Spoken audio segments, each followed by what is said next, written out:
অনেকেই যারা tubular plate battery নিতে চান, আসলে আবার অনেকে কিন্তু জানেন না যে টিউবলার প্লেট ব্যাটারি কোনটি। টিউবলার প্লেট ব্যাটারির মডেল হলো SPD 200T।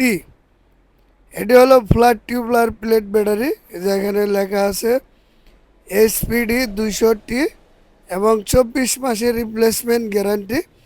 আর ফ্ল্যাট টিউবলার প্লেট ব্যাটারিগুলো কোম্পানি থেকেই অ্যাসিড করা থাকে, নতুন করে অ্যাসিড করার কোনো প্রয়োজন নাই। এই মুহূর্তে একটি ভাই অনেক দূরে থেকে আসছে আমাদের এখানে টিউবলার প্লেট ব্যাটারি নেওয়ার জন্য। তবে টিউবলার প্লেট ব্যাটারি কিন্তু অনেকটাই টেকসই বেশিও এবং ব্যাকআপও বেশি দাও। যাই হোক, আপনাদের যদি টিউবলার প্লেট ব্যাটারি লাগে সরাসরি আমাদের সাথে যোগাযোগ করবেন। আমাদের এই শোরুমের নাম হলো তোফাজ্জল মোটরস, ঠিকানা কুনিয়া তারগাছ, ভুটবাজার, গাজীপুর। আশা করি সবাই ভালো থাকবে।